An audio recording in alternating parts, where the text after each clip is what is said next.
The city seeks federal money to meet an ambitious housing target. Soccer Northwest disputes the city's indoor turf numbers. And the APAC summit wraps up in San Francisco.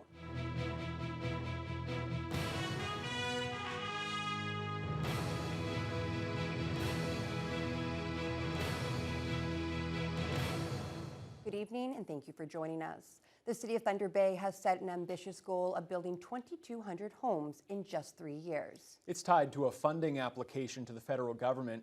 The city is asking for $46 million to move those builds forward. Vasilios Bellos is following the story and joins us live in studio with the details. Vasilios. Thanks, Ryan. The city has had a successful year in terms of housing starts, being one of only 9 municipalities to hit its provincial target. Officials recognize that in order to receive that significant amount of federal funding, it'll require collaboration between the city, developers, and local members of parliament.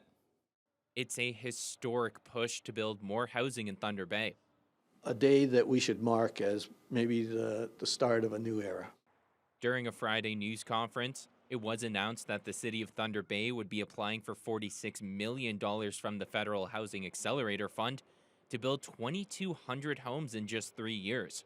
Mayor Ken Boshkov called on federal members Patty Hajdu and Marcus Pulowski for their assistance, believing their advocacy will be crucial in securing that funding. Really strong and respectfully begging ask of our MPs, because now the chips are down. This money is critical. So we need them more than ever before. During the news conference, city officials stressed the need for funding, with the expected mining boom estimated to create 3,000 to 4,000 jobs in the region in the next 5 years. Groups like the Thunder Bay District Social Services Board and Lakehead University have already written letters of support for the Housing Accelerator funding. It comes as Thunder Bay recently surpassed its provincial housing target for 2023, one of only 9 Ontario municipalities to do so. As of October, 290 units issued, and others since then, many others since that time. Development Services Director Joel DePuter says the recent trends, along with the potential federal funding, makes 2,200 units a realistic goal. We're on track to double last year, or the 5-year average. I think it's very reasonable to think that we can continue to exceed that as years go forward. So we have full support of the construction industry and housing partners, and with the money, we'll be able to put the tools in place to meet those numbers, we believe. The city estimates that without the Housing Accelerator funding, there will be 1,600 fewer builds over the next 3 years. Vasilios Bellos, TBT News. The Trudeau government is investing nearly $1.4 million into modular home construction in northwestern Ontario. Area MPs Patty Hajdu and Marcus Pulowski made the announcement this afternoon at a Thunder Bay company that they believe can help address housing gaps in First Nation communities. Jessica Clement reports. Local MPs Patty Hajdu and Marcus Pulowski stopped by Smart Modular Canada Friday afternoon to announce a FedNor investment that'll help support economic growth while addressing housing and industry demands. This announcement is for funding of total $1.38 million. Smart Modular Canada is a business in Oliver Papoonge that designs, manufactures, ships, and installs modular homes and other buildings anywhere. CEO Bill Bolton says there's currently a lot of demand for modular buildings in First Nation communities. We've delivered to an awful lot of them, Pick River, Pick Mobert, North Caribou. We're doing a bunch of houses up there right now. Lac Seul. We're doing Wabigan is right next door to us here. We're doing some for, and the list is long. The investment is anticipated to create 15 jobs, and Bolton says it will help expand their operation and triple the production of homes with automation. We learned pretty quickly when we started 3 years ago that in order to get more houses out the door and the quality that we want, we needed to automate. So now we've automated with CNC equipment, so we can now build our own cabinets and that in-house, or wherever before we had to buy them from out of the province. We'll be able to build more components and vertically integrate everything in the building, so we're not dependent on outside sources, which is very important for us here in the north. Haidu, who's also the minister responsible for FedNor, says investing in construction innovators like Smart Module Canada is key to building more affordable housing. There is no one silver bullet to ending the housing crisis, either in community in First Nation or in other municipalities, but every little bit helps. And when we think about investments that Canada is making in First Nations infrastructure development, that has a direct and immediate impact on our local economy. They don't have a lot of contractors there that are building. They have to get contractors from Thunder Bay, and contractors from Thunder Bay are going to charge a premium because they have to go up there. So the prices really go up, which means it's harder and harder in those places to have affordable housing. So to have something like this that can make affordable housing, modular housing, and bring it out there really makes a lot of sense, and it provides real service to those communities and to all of Northwestern Ontario. Jessica Clement, TBT News. The city released its financing plan for the indoor turf facility this week. City staff pegged the price tag at $45 million plus another $10 million in interest payments on a debenture loan. But a leader in the local soccer community still believes it can be built for far less. In September, City Council endorsed a hangar-type facility next to the community auditorium, which was proposed by Soccer Northwest. The organization promoted its concept as more cost-effective with an original estimate of around $20 million. Soccer Northwest President Michael Veneziali disputes the city's high estimate, saying his group believes it can be built for less than $30 million. That doesn't mean that's the amount that's actually going to be built, or sorry, the amount that's going to be spent for the build. When the developers actually come back with a design build RFP number, then we will actually know what it is. So the city is just doing their due diligence to make sure the money is available for when the build happens. I personally am not worried about that. I am expecting it to come back substantially less as long as they go forward with the plan that we presented. Council will debate the proposed financing plan for the turf facility at Monday's meeting. A workplace death at the Lac des Îles mine north of Thunder Bay 3 years ago has resulted in more than $400,000 in fines against the mine's owner and a subcontractor. The fatal incident occurred on May 27, 2020, at the palladium mine located off Highway 527. The victim was later identified as 64-year-old Edward Gallant of New Brunswick. He was an employee of Sudbury-based SCR Mines Technology, which was hired to repair an underground ore pass at the mine. Gallant was killed by a run of muck, which is an uncontrolled flow of blasted rock mixed with water and concrete. The Ministry of Labour laid charges against mine owner Impala Canada and SCR for failing to ensure safety provisions were carried out in the workplace. The two companies were recently convicted in court. Impala was handed a $300,000 fine, while SCR was fined $130,000. Hydro One has submitted the final environmental assessment report for the proposed Wasan transmission line. The $1.2 billion project will now be reviewed by the Ontario Minister of Environment, Conservation and Parks. The project is a result of a partnership between 9 First Nations that would see a new 350-kilometer power line built from Shunya to Atikokan and then up to Dryden.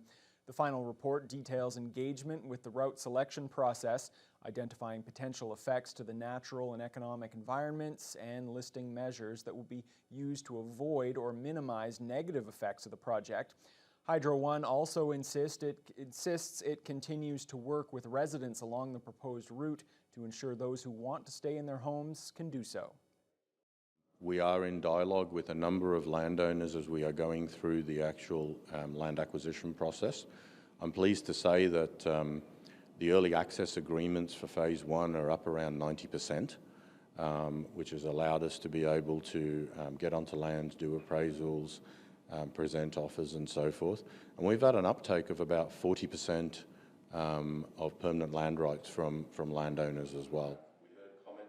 The report highlights can be found on the Hydro One website. The project is expected to begin construction by the end of 2024 and be fully in service by winter of 2027. The first of 60 new streetcars built at Thunder Bay's Alstom plant went into service in Toronto today. Toronto, the province, and the federal government are all helping foot the $568 million tab, and Deputy Prime Minister Chrystia Freeland was in the Ontario capital today to see the first streetcar in action. Natalie Johnson has the story. For anyone who's ever waited for a streetcar in the November rain, A bigger fleet can't come soon enough. Streetcars are really unreliable. It's a hit or miss. You either get one or you wait half an hour for one. Sometimes I have to wait 20 minutes, and it would be shorter to walk probably.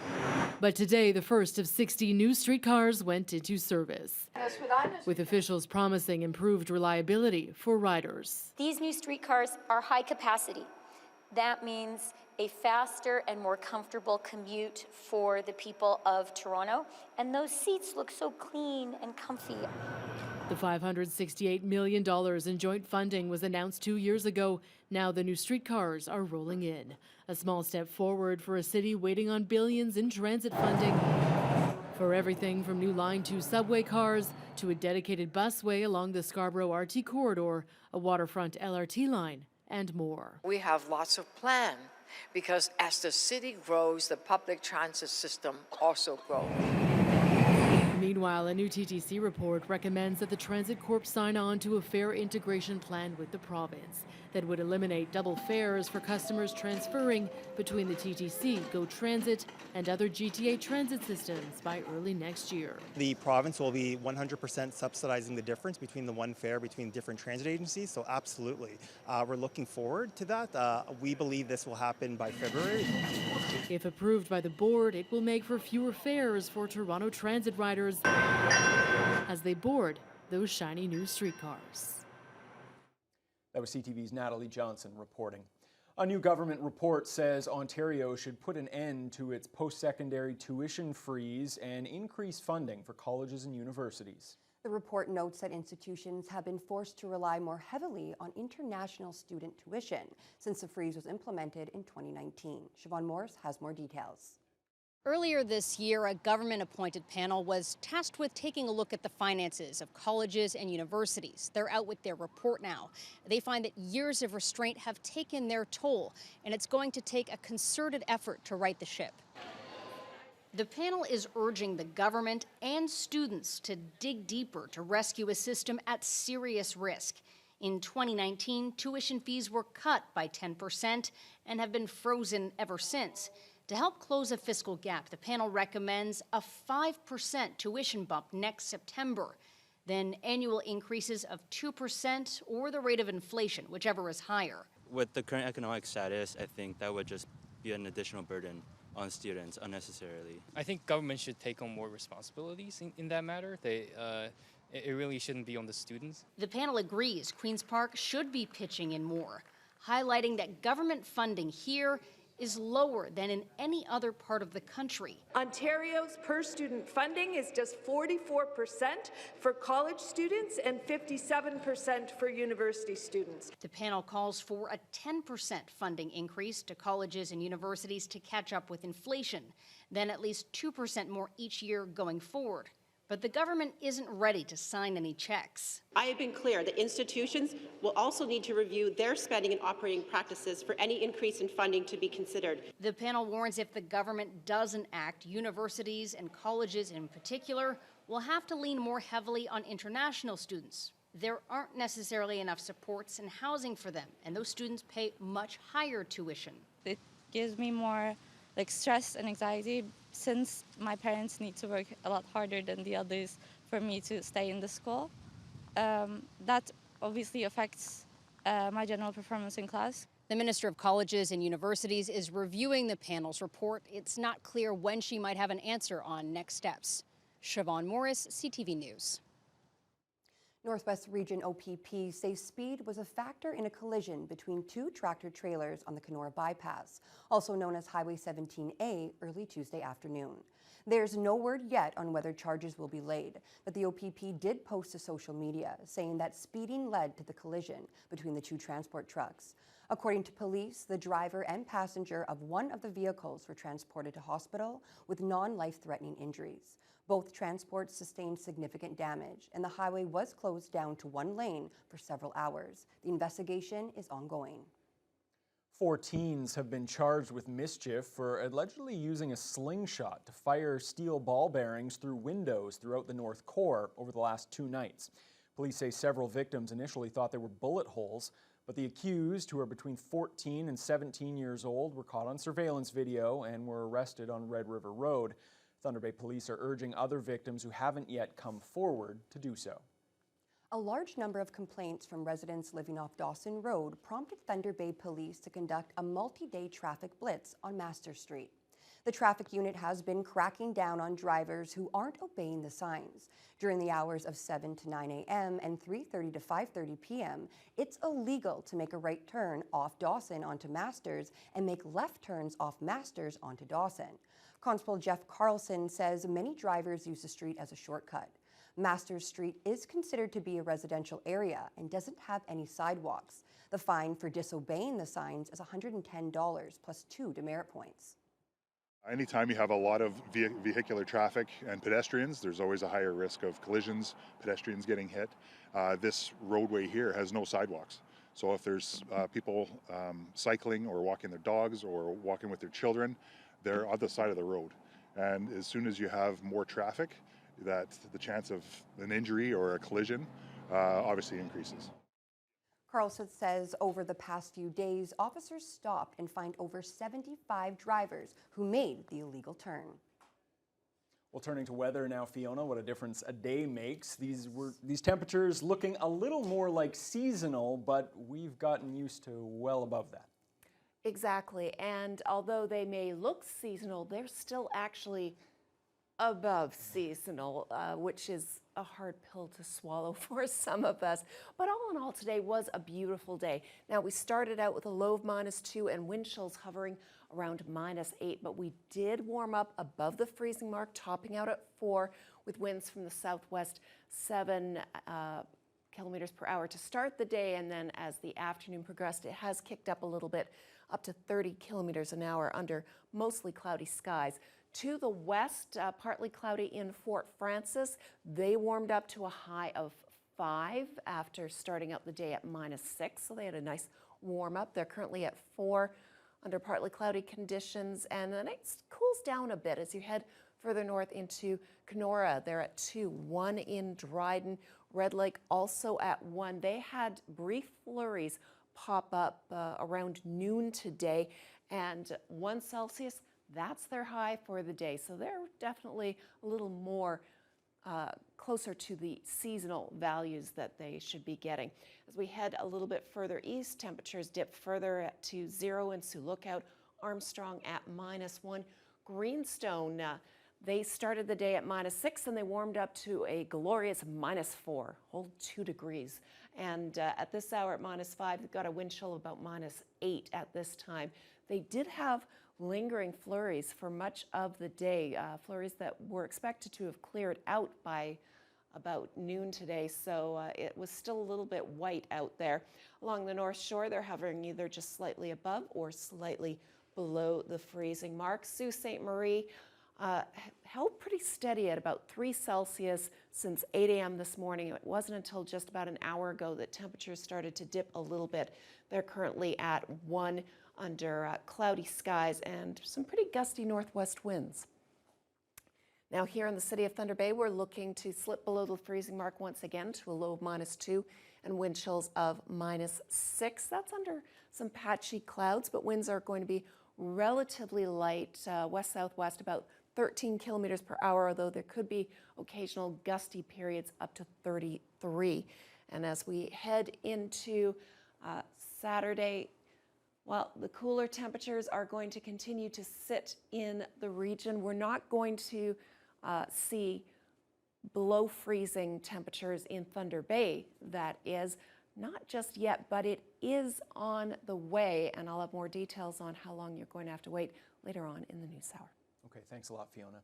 Well, a meeting of Asia-Pacific economies wrapped up in San Francisco today. Prime Minister Justin Trudeau was there. He met with several other leaders, but it was the one leader that he did not meet with, China's Xi Jinping, that continues to make news. We'll have the details when your Friday News Hour continues right after the break. I talked about how we need to keep our officials and teams working together to try and create constructive dialogue